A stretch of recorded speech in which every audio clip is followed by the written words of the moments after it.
अस्सलाम वालेकुम आदाब। वन टीवी के उर्दू खबरनामे में आप सबों का खैर मकदम है। मैं शहबाज। आगे बढ़ने से पहले देखेंगे हेडलाइंस। वज़ीर आला रेवंत रेड्डी का ईद मिलादुन नबी के मौके पर मुस्लिम समाज को मुबारकबाद। गवर्नर जिष्णुदेव वर्मा ने ईद मिलादुन नबी पर इत्तेहाद और हम आहंगी का दिया पैगाम। वज़ीर आला रेवंत रेड्डी ने 2029 के पार्लिमानी इंतखाबात के लिए कांग्रेस के कारकुनों को अज़्म और कोशिश की तरगीब दी। दिल्ली कांग्रेस ने केजरीवाल के इस्तीफा का खैर मकदम किया। देवेंद्र यादव ने इस्तीफा में ताख़ीर पर उठाए सवाल। मोहन भागवत ने हिंदू समाज को मुनज़्ज़म करने की ज़रूरत पर दिया जोर। कहा, हिंदू मत एक आलमी मजहब है। अब खबरें तफसील से।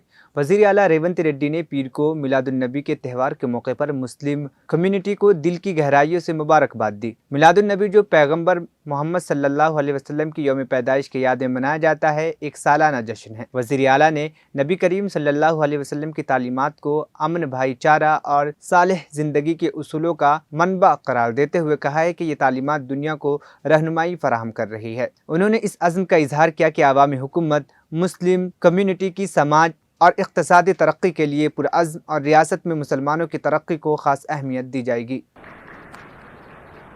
जो रास्ता दिखाए वो रास्ता खाली माइनॉरिटी भाइयों के लिए नहीं, इस दुनिया में जो लोग हैं शांति अमन से जीने के लिए जो कोशिश कर रहा है, वो रास्ता हम सब पढ़ने के लिए, लिखने के लिए, अपने परिवार को बोलने के लिए मौलाना रहमानी साहब एक अच्छा किताब लिख के मगर चुनाव जीतने के लिए एक जहर फैला के अपने आपस में एकदम फिर कभी मिले नहीं मिले जैसा कुछ कामों करने के लिए जो लोग कोशिश कर रहे हैं, उन लोगों से बच के रहना है। आगे यहाँ से कोई भी अगर चुन के जा रहा है इस देश को बचाने के लिए, गरीब लोगों का आवाज़ उठाने वाले रहा तो और बेहतरीन रहेंगे, क्योंकि इस मुल्क को बचाने का आज़ादी हमने लड़के ला ली, इस मुल्क को बचाने की जिम्मेदारी भी अपना ही है। तो जैसे मौलाना रहमानी साहब जो प्रॉफिट मोहम्मद रास्ता जो दिखाए, वो रास्ता में गए तो इस मुल्क को बचाने के लिए कोई दिक्कत नहीं है। मैं यकीन से कह सकता हूँ एक अच्छा। तेलंगाना के गवर्नर जिष्णुदेव वर्मा ने ईद मिलादुन नबी के मुबारक मौके पर दिल की गहराइयों से मुबारकबाद पेश की। इतवार को राजभवन से जारी एक ऐलानिया में उन्होंने कहा, इस खास मौके पर आइए हम सब मुआशरे में इत्तेहाद और हम आहंगी और भाईचारा और खुशहाली को फ़रोग़ देने का अज़्म ज़ाहिर करें। गवर्नर ने ईद मिलादुन नबी के इस मुक़द्दस मौके पर मुआशरे के मुख्तलिफ तबक़ात के दरमियान इत्तेहाद और ताउन के जज्बे की हौसला अफजाई करने की अपील की। वज़ीर आला रेवंत रेड्डी ने कहा है कि 2023 के सेमीफाइनल में कांग्रेस ने केसीआर को शिकस्त देकर तेलंगाना में इक़्तिदार हासिल की और अब 2029 के फाइनल मुकाबले में वज़ीर आज़म नरेंद्र मोदी को शिकस्त देकर राहुल गांधी को मुल्क का वज़ीर आज़म बनाने का मकसद हर कांग्रेस कारकुन का है। उन्होंने पार्टी कारकुनों पर जोर दिया है कि वो तेलंगाना से 2029 के पार्लिमानी इंतखाबात में 17 नशिस्तों पर कामयाबी हासिल करने तक आराम से नहीं बैठेंगे। वज़ीर आला रेवंत रेड्डी ने गांधी भवन में नए सदर प्रदेश कांग्रेस बी महेश कुमार गौड़ के जायजा हासिल करने के तकरीब से खिताब करते हुए कहा कि आइंदा पंचायत, जिला परिषद, मंडल परिषद, बल्दिया और कॉरपोरेशन के इंतखाबात में पार्टी के वफादार कारकुनों को अहमियत दी जाएगी और उनकी कामयाबी पार्टी के तमाम कायदीन और कारकुनों की जिम्मेदारी होगी। उन्होंने नए सदर प्रदेश कांग्रेस बी महेश कुमार गौड़ को मशवरा दिया कि वो हुकूमत की फलाही स्कीमात, खास तौर पर 6 गारंटी स्कीमात पर अमल दरामद और उन्हें गरीब आवाम तक पहुँचाने के लिए पार्टी कारकुनों के साथ रहें और तेलंगाना को मुल्क की एक मिसाली रियासत बनाने तक खामोश न रहें। पदवी बाध्यतलु చేపట్టి श्रीमती सोनिया गांधी गारू, श्री मल्लिकार्जुन खड़गे गारू, श्री राहुल गांधी गारू ఏ నమ్మకం విశ్వాసం వారి మీద పెట్టుకున్నారో ఆ నమ్మకం విశ్వాసాన్ని కొనసాగించడానికి ఈ రోజు రాష్ట్ర శాఖ అధ్యక్షులుగా వారు బాధ్యత చేపట్టడం మనందరికీ ఎంతో ఆనందం సంతోషకరమైన సందర్భం అని చెప్పి ఈ సందర్భంగా నేను తెలియజేయదలుచుకున్నా.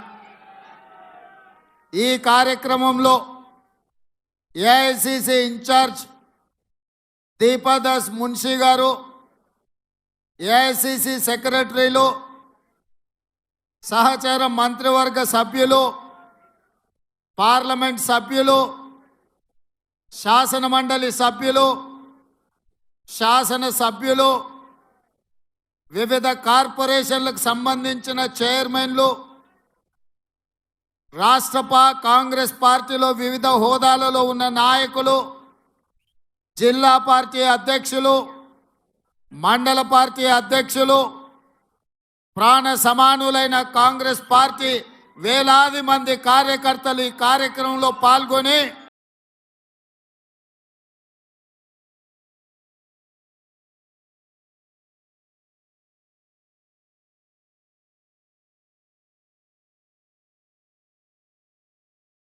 నేను అభినందిస్తున్న సాదరంగా ఆహ్వానిస్తున్న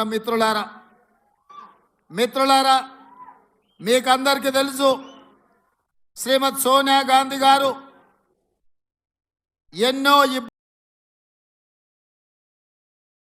ఎదుర్కొని ఎన్నో అవాంతరాలను అధిగమించి జూన్ 2, 2014 నాడు తెలంగాణ రాష్ట్ర కళ సాకారం చేసి 60 సంవత్సరాల మన ఆకాంక్ష 2004లో శ్రీమతి సోనియా గాంధీ గారు మనకి ఏదైతే మాట ఇచ్చిండ్రో ఆ మాట నిలబెట్టుకొని తెలంగాణ రాష్ట్రాన్ని ఏర్పాటు చేసిండ్రు.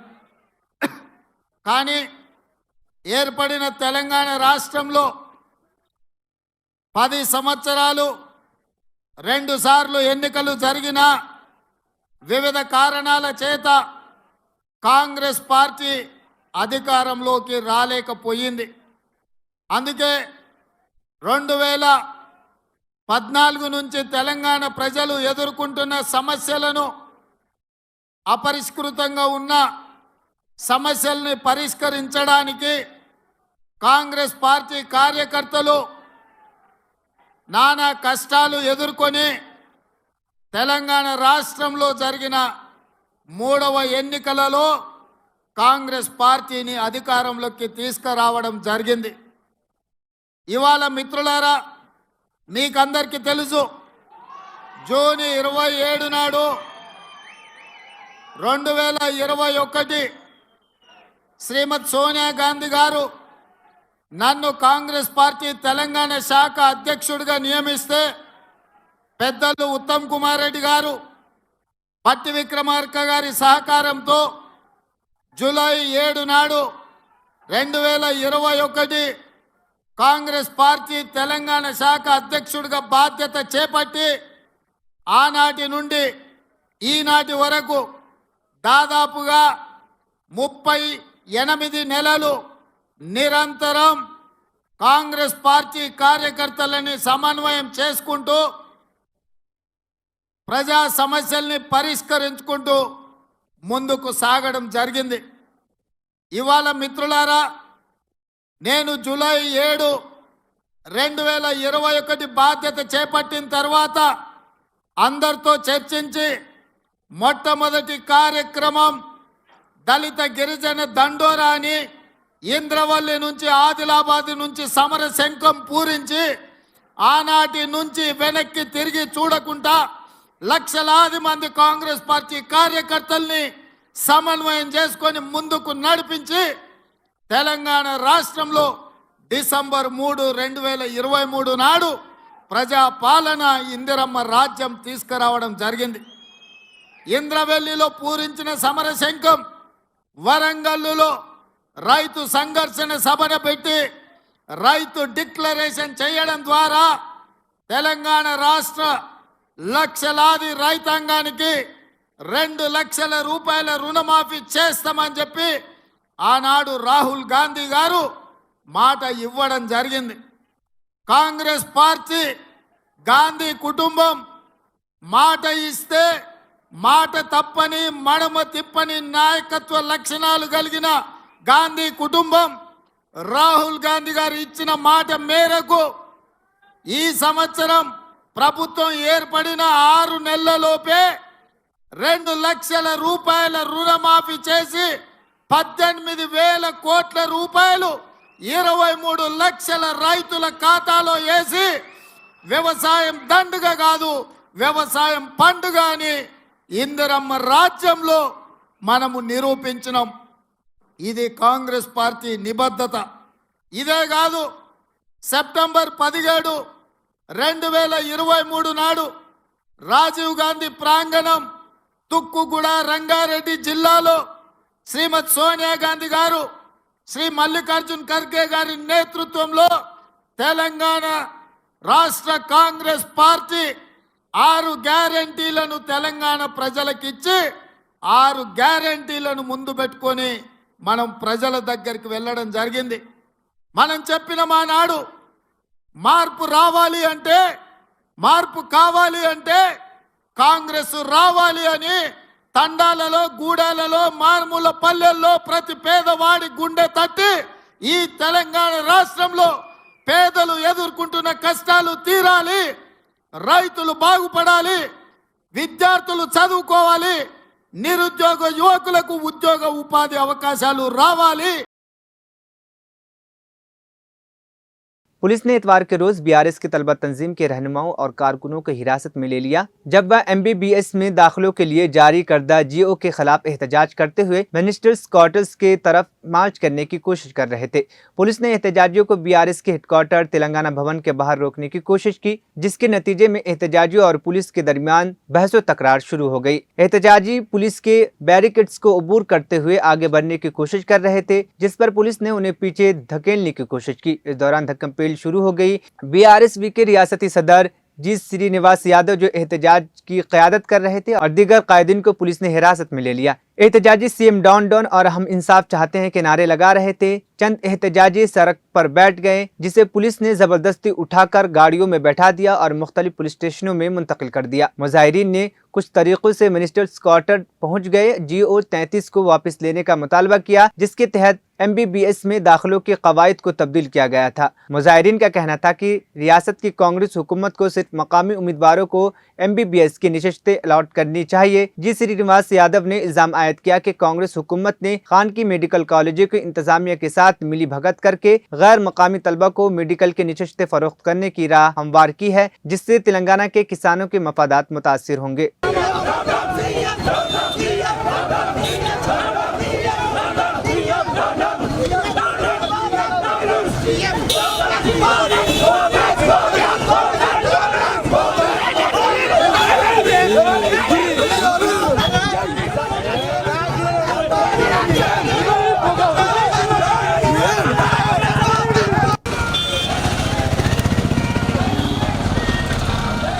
साई धर रहा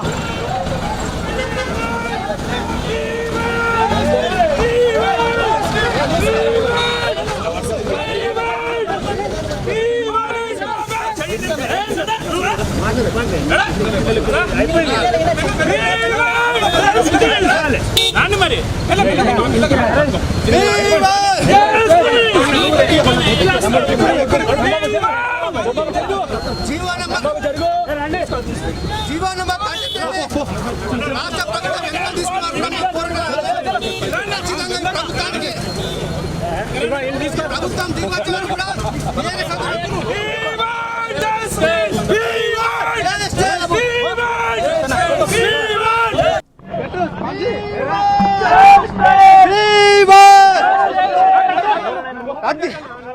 రద్దు చేయాలి. జీవో నంబర్ 33 పెట్టాలి.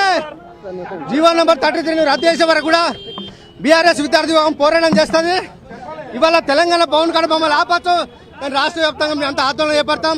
ఈ ప్రభుత్వం దిగి వచ్చే వరకు కూడా మా పోరాటం కొనసాగుతుంది. ఇవాళ తెలంగాణ తెచ్చుకున్న రాష్ట్రం లోపల తెలంగాణ పుట్టిన విద్యార్థులు ఇవాళ ఇక్కడ 4 లోకలుగా రాష్ట్ర ప్రభుత్వం చిత్రీకరించి చాలా దుర్మార్గంగా వివరిస్తా ఉన్నాం.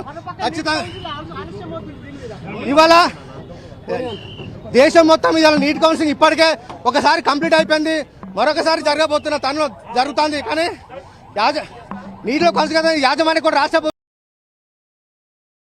वजीर आजम नरेंद्र मोदी ने झारखंड की राजधानी रांची में 6 नए वंदे भारत ट्रेनों को हरी झंडी दिखाई, जिसमें से एक ट्रेन टाटानगर से पटना तक चलाई जाएगी। मोदी ने ऑनलाइन हरी झंडी दिखाकर इन ट्रेनों को रवाना किया। इस मौके पर वीडियो कॉन्फ्रेंसिंग के जरिए झारखंड में 660 करोड़ रुपए से जायद मालियत की मुख्तलिफ रेलवे प्रोजेक्ट का संग बुनियाद भी रखा। वजीर आजम मोदी ने कहा कि झारखंड को 6 नए वंदे भारत ट्रेनों, 600 करोड़ रुपए से जायद मालियत की तरक्याती प्रोजेक्ट और PMAYG के तहत पक्के मकानात फराहम किए गए हैं। उन्होंने याद दिलाया कि पहले तरक्की सिर्फ चंद रियासतों तक महदूद थी, मगर अब सबका साथ सबका विकास की पॉलिसी ने मुल्क की सोच को बदल कर रख दिया है। मैं भगवान बिरसा मुंडा की वीर भूमि को भी नमन करता हूं। आज बहुत ही मंगल दिन है। इस समय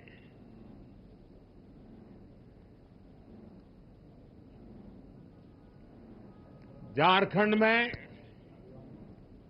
प्रकृति पूजा के पर्व आज कर्मा की उमंग है। इस समय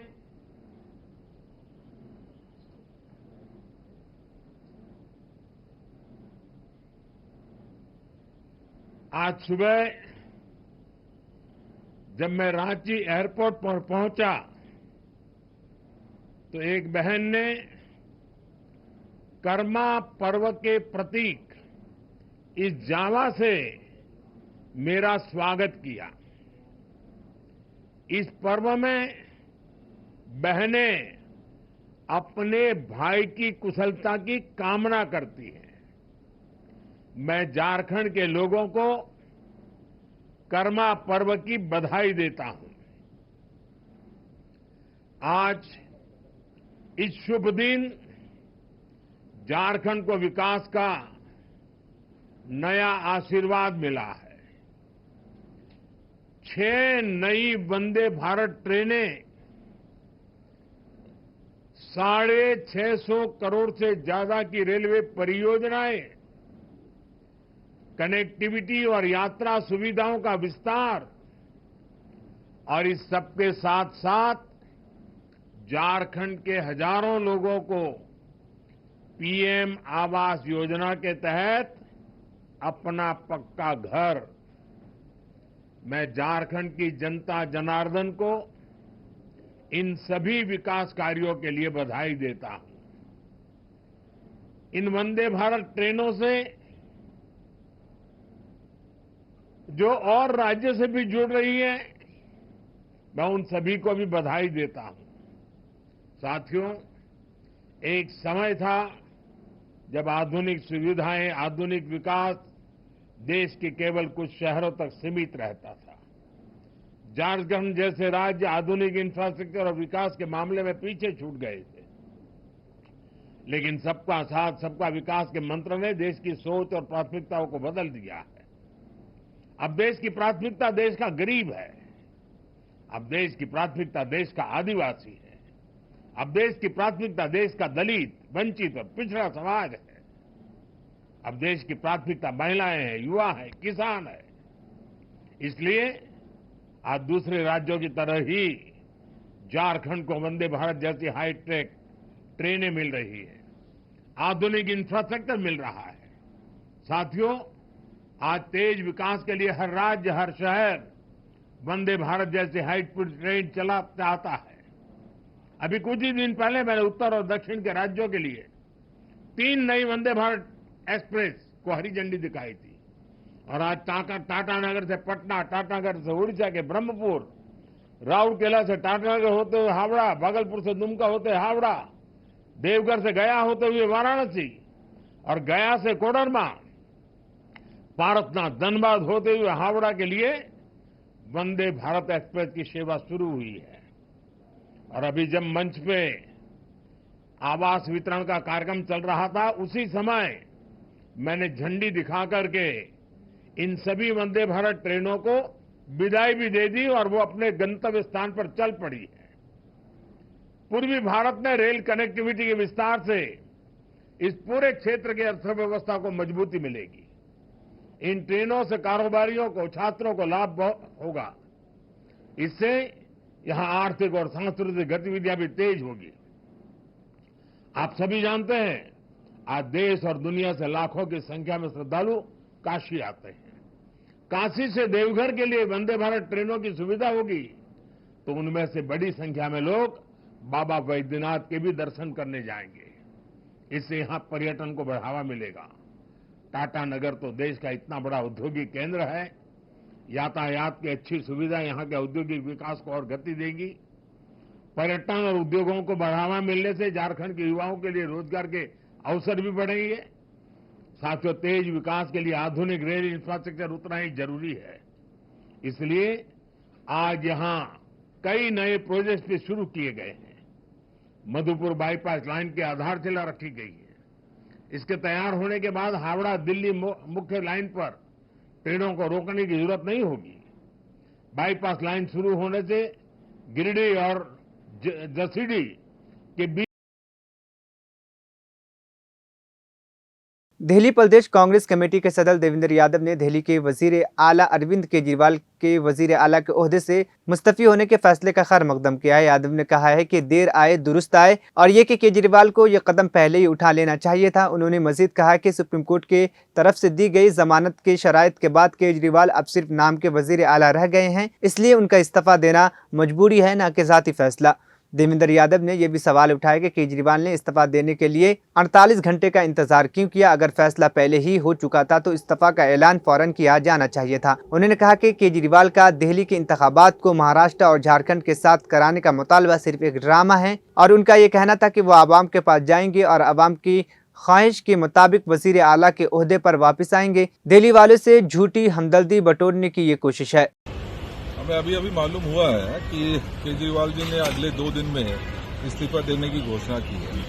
तो हम यही कहना चाहेंगे कि देर आए दुरुस्त आए, लेकिन अगर यही इस्तीफा केजरीवाल जी आज से 4 महीने पहले दे देते तो मैं समझता हूं कि जो बारिश में इस दिल्ली को देखना पड़ा और झेलना पड़ा, जिस तरीके से एक बारिश के अंदर लगभग 30 से 35 लोगों को अपनी जान गंवानी पड़ी, शायद वो बच जाते, या जिस समय पानी के लिए लोग हाहाकार कर रहे थे तो उस समय शायद ये इस्तीफा दिया जाता तो बच जाते।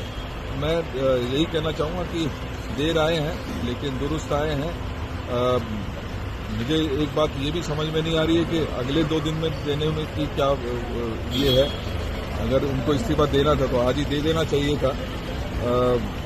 अब जो भी डिसीजन, कम से कम जब कोर्ट ने इस तरीके का डिसीजन दिया है जिसमें वो स्वयं कोई सीएम ऑफिस नहीं जा सकते, वो कोई फाइल पे साइन नहीं कर सकते, ऐसी स्थिति में बहुत जरूरी था कि कोई ना कोई दिल्ली की सीएम की कुर्सी पर बैठे और दिल्ली के हित में कोई फैसले ले सके। मैं समझता हूं कि चाहे ये डिसीजन लेट आया है लेकिन थोड़ी बहुत जो फायदा शायद इससे दिल्ली की जनता को मिलता है।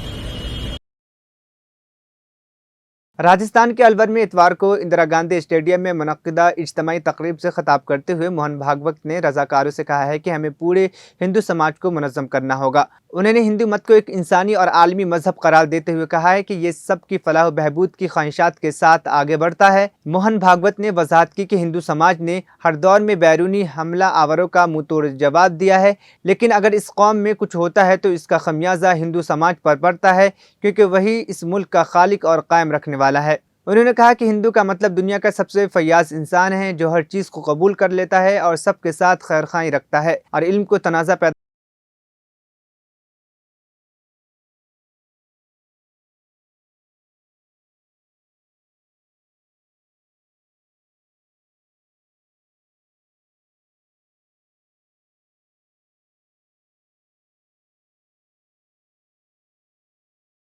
कि किसी भी रस्म व रिवाज पर अमल कर सकते हैं। जिनके पास ये इख्तदार है और जिनकी ये सकाफत में ये चीज़ें शामिल है वो सब हिंदू हैं। दिल्ली में वजीर आला अरविंद केजरीवाल के इस्तीफा के ऐलान के बाद सियासी हलचल तेज हो गई है। आम आदमी पार्टी के कौमी कन्वीनर ने कहा है कि वो 2 दिन में अपने ओहदे से इस्तीफा दे देंगे। इस तनाजुर में कांग्रेस के रहनुमा और राजस्थान के साबिक नायब वजीर आला सचिन पायलट का बयान सामने आया है। सचिन पायलट ने कहा है कि हम दिल्ली में पूरी तरह तैयार है। सचिन पायलट ने मजीद कहा है कि आने वाले दिनों में दिल्ली में जो भी पेश रफ्त होगी, कांग्रेस हर चैलेंज का सामना करने के लिए पूरी तरह तैयार है। हमारी पार्टी की आला क़यादत जो भी फैसला करेगी हम इसके मुताबिक अमल करेंगे।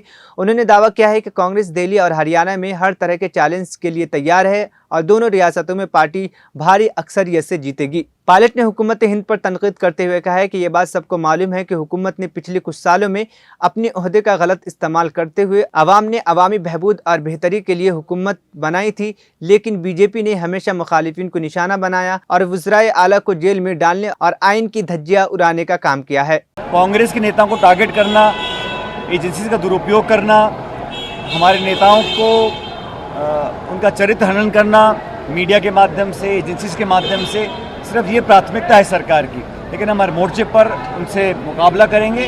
जनता का आशीर्वाद हमारे साथ है और हमारी पार्टी लगातार और मजबूती की तरफ बढ़ती जाएगी। तो ये तो उनके दल का उनका निर्णय है, लेकिन ये बात सच है कि जमहूरियत में, लोकतंत्र में अंतिम निर्णय जनता का होता है। और जहाँ तक कांग्रेस पार्टी की बात है, कांग्रेस पार्टी हमेशा हर चुनौती के लिए तैयार है। अभी हरियाणा में चुनाव हो रहे हैं, जम्मू कश्मीर चुनाव हो रहे हैं। दोनों राज्यों में प्रचंड बहुमत के साथ कांग्रेस और हमारा गठबंधन जीत कर आएगा। और दिल्ली में भी जो भी अभी अगले दिनों में घटनाक्रम होगा, कांग्रेस पार्टी पूरी तरह तैयार है हर चुनौती का सामना करने के लिए। और जो भी हमारी पार्टी, हमारे शीर्ष नेतृत्व निर्णय लेंगे उसके अनुरूप हम लोग काम करेंगे। लेकिन ये बात बिल्कुल अब जग जाहिर हो चुकी है कि भारत की सरकार ने पिछले कई सालों से लगातार अपने पद का दुरुपयोग किया है और जनता ने सरकार बनाई थी जन कल्याण करने के लिए, लोगों की बेहतरी के लिए, विकास करने के लिए। हमेशा विरोधियों को टारगेट करना, जैसा आप सब जानते हैं, मुख्यमंत्रियों को जेल में डाल देना, संविधान की धज्जियां उड़ा देना, आरक्षण से लगातार छेड़छाड़ करना। और मुझे बड़ा आश्चर्य होता है, कल प्रधानमंत्री जी जम्मू कश्मीर गए और वहाँ जाके वो विपक्ष पे, इंडिया अलायंस पे आरोप लगा रहे हैं। हकीकत ये है कि संविधान से छेड़छाड़ की बात अगर किसी ने की थी तो भाजपा के खुद के नेताओं ने की थी, मंच से करी थी। तभी पिछले लोकसभा चुनाव में ये बड़ा मुद्दा बन गया था कि आरक्षण और संविधान के साथ ये बीजेपी पूर्ण बहुमत लाने के बाद छेड़छाड़ करेगी और ये जनता समझ चुकी है। तो भारतीय जनता पार्टी बैकफुट पर है और राहुल गांधी जी के नेता प्रतिपक्ष बनने के बाद विपक्ष एजेंडा तय कर रहा है, सदन के अंदर, सदन के बाहर। हम लोग चाहे लैटरल एंट्री हो, चाहे विधेयक लेके आए संसद के अंदर, हर मोर्चे पर सरकार को अपने पांव खींचने पड़ रहे हैं, क्योंकि वो नैतिकता खत्म हो चुकी है। जिस घमंड और जिस आक्रमण से वो राजनीति करते थे, वो परिस्थितियां बदल चुकी हैं। अब बराबर का विपक्ष है और मजबूती से उनका सामना करेंगे, सच्चाई से सामने लेकर आएंगे। और कांग्रेस पार्टी हर चुनौती के लिए हमेशा तैयार है, चाहे वो दिल्ली हो चाहे हरियाणा हो। मैंने कहा था कि जहाँ जहाँ हमारे पद खाली पड़े हैं, चाहे वो ब्लॉक के हैं, अग्रिम संगठन के हैं, हमारे प्रकोष्ठों के हैं, जहाँ पर बहुत लंबा कार्यकाल पदाधिकारियों को हो गया है, 10 साल 12 साल, उन सब की जगह नए ऊर्जावान लोगों को मौका मिले, ऐसा मैंने आगरा प्रदेश के अध्यक्ष जी और यहाँ के नेता प्रतिपक्ष से कहा है। वो सब नेताओं से चर्चा करेंगे, नई रूपरेखा बनाएंगे, उसके आधार पर हम लोग नियुक्तियाँ करेंगे। मैं कह रहा हूँ हर जगह ये जो मामले सामने आ रहे हैं, ये कोई एक घटना नहीं है। ये तंत्र को यहाँ पर जो सरकार है उसका काबू नहीं है, उस पर, उसका गवर्नेंस पे, लॉ एंड ऑर्डर पे मजबूती पकड़ नहीं है। वो तो दिल्ली से सारे आदेश आते हैं, उनकी पालना होती है। चक्कू चल रही हैं, चोरियां हो रही हैं, बलात्कार हो रहे हैं, लूटपाट हो रही है, आतंकी घटनाएं हो रही हैं हर जगह, हर क्षेत्र में। मुझे लगता है कि सरकार को अपने गिरबान में झांकना चाहिए, बजाय कांग्रेस को टारगेट करने के उनको गवर्नेंस पे ध्यान देना चाहिए। सर, ये सदस्यता अभियान जो है भारतीय जनता पार्टी पूरे प्रदेश में चला रही है, लगातार प्रभारी भी जो है वो पहुँच रहे हैं, उनकी समीक्षा की जा रही है। ये सब ढोंकलेबाजी है, ये सब प्रचार करने के लोगों का ध्यान भटका रहे हैं। दुनिया की सबसे बड़ी पार्टी है, इतने मिस्ड कॉल कर रहे हैं, मतलब वो उस लोगों को भ्रमित करने में लगे हुए हैं। जो 400 पार का नारा दिया था, वही बार मिस्ड कॉल देके अब नंबर बना रहे हैं। क्या हुआ उत्तर प्रदेश में, क्या हुआ राजस्थान में, क्या हुआ हरियाणा में? तो ये तो परिणाम लोकसभा के हैं। ये आईना दिखाया जनता को, जनता ने दिखाया भाजपा को कि इस प्रकार के जुमलेबाजी, नारेबाजी और लोगों को भ्रमित करने का जो काम है उसको समाप्त करना पड़ेगा। और हर राज्य सरकार, चाहे वो राजस्थान की हो, चाहे मध्य प्रदेश हो, छत्तीसगढ़ की हो, तीनों राज्यों के अंदर मुख्यमंत्रियों के पास कोई ताकत नहीं है। सारे निर्णय और सारे डिसीजन दिल्ली से हो रहे हैं, लिख के आदेश आ जाते हैं, उनको पालना करनी पड़ती है। और ये बड़ी विडंबना है कि सरकार चुनने के बावजूद जनता को आज महरूम रहना पड़ा है। केंद्र का बजट आया, बिहार और आंध्र प्रदेश के राजनीतिक दबाव में लाखों करोड़ रुपए उन राज्यों को दिए, अच्छी बात है, लेकिन छत्तीसगढ़ ने क्या गुनाह किया था? यहाँ के लोगों ने भरपूर सांसद चुनकर भेजे थे, लेकिन आम बजट में इस राज्य को कुछ नहीं मिला, राजस्थान को कुछ नहीं मिला। तो ये राजनीतिक भेदभाव जो हो रहा है, ये पॉलिटिकल दबाव जो है दिल्ली में, उसकी cricket association of Bengal CAB ने हफ्ते को अपनी सालाना अवार्ड्स की तकरीब मुनक्किद की, जिसमें हिंदुस्तान के बॉलर मोहम्मद शमी को शानदार कारकर्दगी के लिए एजाज से नवाजा गया। मोहम्मद शमी ने वनडे वर्ल्ड कप 2023 में शानदार कारकर्दगी का मुजाहरा किया था। प्रोग्राम के दौरान मोहम्मद शमी ने बंगाल क्रिकेट में वापसी के ख्वाहिश का इजहार किया। तवील अरसे से क्रिकेट से दूर रहने के बाद मोहम्मद शमी ने डोमेस्टिक टूर्नामेंट में खुद को साबित करने और टीम इंडिया में दोबारा जगह बनाने का इरादा जाहिर किया है। शमी ने कहा है कि मैं यकीनी तौर पर आइंदा सीजन में बंगाल के लिए खेलना चाहता हूं। मैं रणजी ट्रॉफी में बंगाल के लिए 2 से 3 मैच खेलने का मुंतजिर हूं, जिससे मुझे बैनुल अक़वामी क्रिकेट में वापसी करने में मदद मिलेगी। उन्होंने मजीद कहा कि वह NCA में खेलने का भी मुंतजिर हूं। देखो, कोशिश जल्दी की कर रहा हूँ, क्योंकि मैं जानता हूँ कि काफ़ी टाइम हो गया टीम से बाहर रहे हुए, मतलब फिटनेस पे वर्क करने में। लेकिन मैं चाहता हूँ कि जल्दी से आऊँ, लेकिन वो भी नहीं चाहता है कि मैं थोड़ा सा डाउटफुल जाऊँ। मैं चाहता हूँ स्ट्रॉन्गर, जितना भी मैं ज़्यादा स्ट्रॉन्ग होगा उतना ज़्यादा मेरे लिए बेटर होगा, उतना कम चांसेस होंगे इंजरी के। तो बेटर है कि आप 1-2 चांस ना लेके आप फुलफिल करके उसको स्ट्रॉन्ग होकर तब जाएं, जब ज़्यादा बेटर लगेगा। Can we see you in action for the series against New Zealand? देखिए, मेरी सबसे पहले कोशिश तो यही कि अपने आप को स्ट्रॉन्ग किया जाए, कंप्लीट आप अपने फिटनेस अपनी कंप्लीट कीजिए। उसके बाद डजंट मैटर बांग्लादेश, न्यूजीलैंड या ऑस्ट्रेलिया, डजंट मैटर। तू मतलब 100% में कितना अभी तू फिट हुआ है, कितना तुम सोच रहे हो? मतलब नहीं, आप लोग देख ही रहे, बॉलिंग तो स्टार्ट कर दिया है, लेकिन मैं चाहता नहीं कि कोई भी डाउट हो मेरे माइंड में या कोई भी डिस्कम्फर्ट वाला फीलिंग आए। जब तक मुझे 100% फील नहीं होगा, जब तक मुझे अच्छा नहीं लगेगा कि हाँ मैं हर तरफ से फ्री हूँ, तब तक मैं एग्री नहीं करना चाहता। चाहे डजंट मैटर कि मुझे कौन सा फॉर्मेट खेलना पड़े या मुझे कौन सा टीम के अगेंस्ट खेलना पड़े, हो सके चाहे डोमेस्टिक हो, मैं उसको भी खेल लूँगा। बॉर्डर गावस्कर ट्रॉफी में कौन फेवरेट आप देखते हैं एज एन माने क्रिकेटर? अरे हम ही हैं यार। বল যে পাকিস্তানকে বাংলাদেশ হারিয়ে এলো এবং তারপরে ইন্ডিয়াতে এসে সিরিজ খেলবে, তো সেই জায়গায় দাঁড়িয়ে কাকে ফেভারিট বাজবে এবং বাংলাদেশ যেহেতু পাকিস্তানকে হারিয়ে এসেছে, ভারতকে কি বেগ দিতে পারে, প্রবলেমে ফেলতে পারে? ठीक है, वो अपने अपने जगह पर वो डिपेंड करता है, लेकिन बांग्लादेश ने पाकिस्तान को हराया ना कि इंडिया को हराया है। वो डिफरेंट स्किल है। यहाँ पे इंडिया अपने घर में खेल रहा है, बांग्लादेश से खेल रहा है। बांग्लादेश को सोचना पड़ेगा कि आज तक के जो रिकॉर्ड बोलते हैं कि वो क्या बोल रहे हैं, आज तक की जो परफॉर्मेंस रही है लड़कों की वो क्या बोल रही है, और करंट परफॉर्मेंस क्या है लड़कों की, वो मैटर करता है। अब मेन एक ही चीज़ है, टेस्ट मैच में 5 दिन का गेम होता है, आपको 5 दिन के सारे सेशन जीतने पड़ते हैं, तो आपको फोकस वहाँ पे करना चाहिए, अपने स्किल पर ध्यान देना चाहिए। আমি সামনে দিকে তাকিয়ে বল যে বাংলার হয়ে তুই বলি কামব্যাক করবি, গত বছর বাংলার খুব ভালো যেত, মোহাম্মদ শামি একটা বা দুটো ম্যাচ যাই খেলুক, এটা কতটা তোর জন্য কামব্যাক দেখছি এবং বাংলার জন্য এটা ভালো হতে পারে যে তুই তোর মতো একটা প্লেয়ারকে পাচ্ছি একটা বা দুটো ম্যাচ, সেটা একটু বলি সামনে দিকে তাকিয়ে। मैंने हमेशा से आपसे बोला है, हर स्टेज पे बोला है, मैंने हर प्लेटफॉर्म पे आपको बोल चुका हूँ। मैं हमेशा से मैं बंगाल के लिए हमेशा खेलना पसंद करता था, हूँ और हमेशा रहूँगा, क्योंकि अभी भी मैंने यही बात बोली है कि born and brought up UP हूँ, लेकिन मेड बाय बंगाल हूँ, तो हमेशा वो रहेगा। और जब भी मौका मिलेगा मेरे लिए, टीम के लिए या बंगाल बॉयज़ के लिए, मैं अपना शेयर करता रहूँगा उनके साथ अपना एक्सपीरियंस शेयर करने की पूरी कोशिश करता हूँ हमेशा से, और चाहता भी यही हूँ कि अगर मुझे टाइम मिले, मैं फ्री हूँ, तो मैं बंगाल के लिए सर्विस।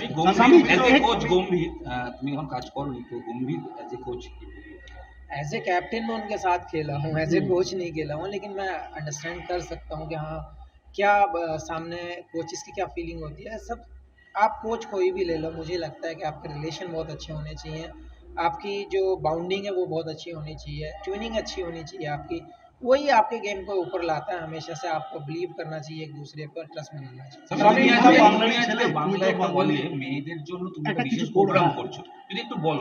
नहीं, मैं हमेशा से कहता आया हूँ, बनाने की भी मैंने एक शो हम लोग तैयार कर रहे हैं, अभी कंप्लीट नहीं हुआ है, लेकिन कोशिश यही है कि जैसे मेंस क्रिकेट ऊपर है या मेंस स्पोर्ट्स हमारे ऊपर है, तो वो गर्ल्स में भी आने चाहिए। तो मेन मोटिव यही है कि जो ग्राउंड लेवल के स्पोर्ट्स हैं, कौन कौन से स्पोर्ट्स ऐसे हैं जो हमें विलेजेस से निकलते हैं, कौन कौन से स्पोर्ट्स ऐसे हैं जो हमें फैसिलिटी सिटीज़ में बेटर मिलेंगे, हम उस पर वर्क कर रहे हैं।